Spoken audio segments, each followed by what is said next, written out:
Estamos aqui para conversar um pouco sobre as riquezas da cultura italiana. Quem vai nos proporcionar essa conversa é a Dona Salete Lanzarin, 65 anos. Gostaríamos que a senhora partilhasse conosco sobre a sua infância. A senhora teve infância? Como é que foi a sua infância? Eu não teve infância assim, de brincar assim, sabe, de boneca. As minhas bonecas eram espiga de milho, ou senão a gente fazia uma boneca de pano. Mas era trabalhar. Com 6 anos já a gente ia na roça trabalhar. Meio-dia na escola e meio-dia na roça. Uhum. E Dona Salete, como é que era a vida escolar de vocês? Vocês tinham dificuldade para ir até a escola? Como é que era assim a escola de vocês, a aprendizagem de vocês?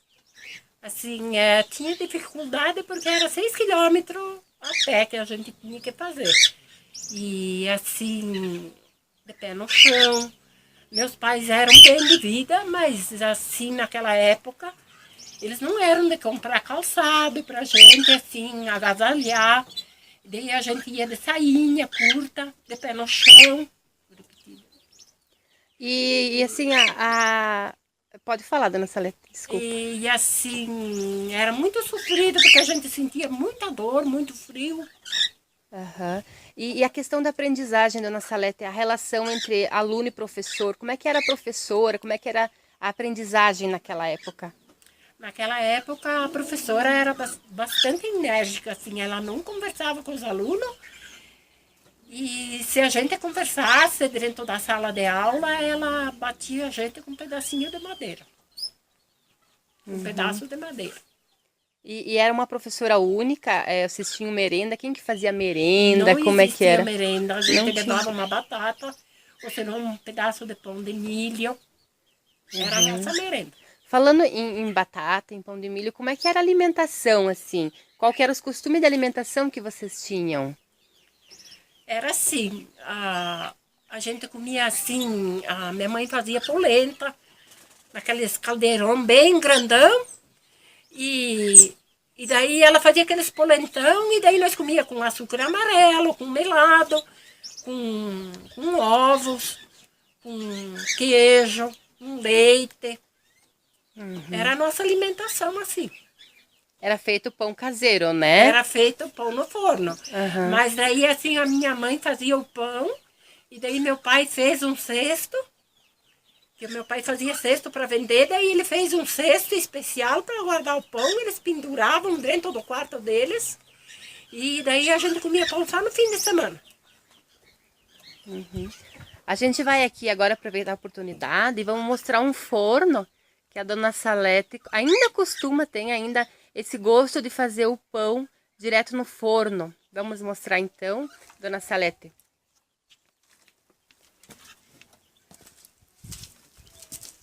O meu forno seria esse aqui, que eu faço, que hoje eu tenho, seria esse, que seria tradicional do tempo antigo.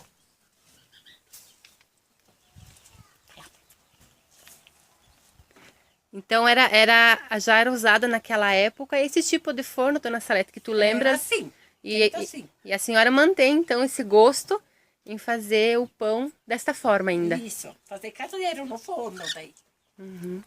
Dona Salete, tem uma curiosidade, naquela época costumava-se dividir alimento entre vizinhanças? Qual que era a participação da vizinhança? Tinha-se esse costume de passear nos vizinhos? Como é que era? Sim, na hora de meio-dia, minha mãe, ela pegava a gente assim, ia visitar, né? Até na hora de ir para a roça, ela ia nos vizinhos passear, principalmente se tivesse um doente. E assim, depois iam para a roça. E tinha aquela questão de fazer filó. Eu lembro que minha mãe comentava em filó. Como é que era? Era assim, daí a gente tinha a visita da capelinha, daí eles traziam a capelinha, daí ela ficava 8 dias na casa da gente. Depois daqueles 8 dias a gente fazia uma procissão e levava até no próximo vizinho. E daí a gente chegava lá, a gente dobrava o joelho, rezava um terço, e depois a gente voltava para casa. Daí. Uhum. E quando era matado algum animal, tinha esse costume de estar dividindo um pouquinho para cada um? Como é que era esse relacionamento com os vizinhos? Tinha, porque daí, assim, o meu pai quando caminhava, aqueles porcos bem grandão, assim, nós dividia com 5 vizinhos. Daí nós separava, daí nós sempre dava um pedaço de costela, porque assim, achava que a costela era a carne melhor. E daí o restante que sobrava a gente ponhava nas latas, nós cozinhava ela dentro do tacho, e daí nós colocava nas latas junto com a banha.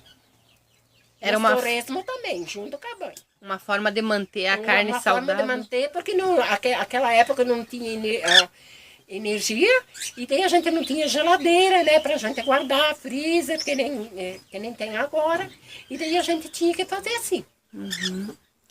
E a questão comemorativa, as datas comemorativas, Natal, como é que era o símbolo de Natal? Se ganhava presente, se fazia festa, aniversários, tinha aniversário? Que tipo de festa teria na época? Não tinha aniversário e não tinha festa. O Natal era assim.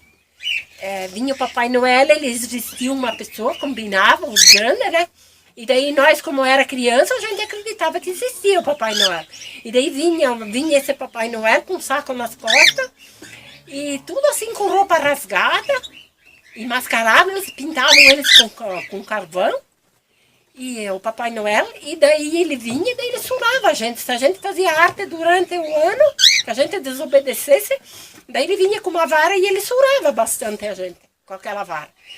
E daí os presentes da gente eram os docinhos e eles compravam 1 metro de chita na loja, e daí depois mandava na costureira fazer uma saia, uma blusinha. Era assim. Que interessante. Bom, com certeza é uma cultura riquíssima, que demoraria aí muito tempo para a gente contar tudo, né? Mas assim, a gente agradece a colaboração da senhora, então com certeza vai fazer muita diferença, né? Na nossa experiência e nos nossos trabalhos na faculdade e a sua história. Muito obrigada.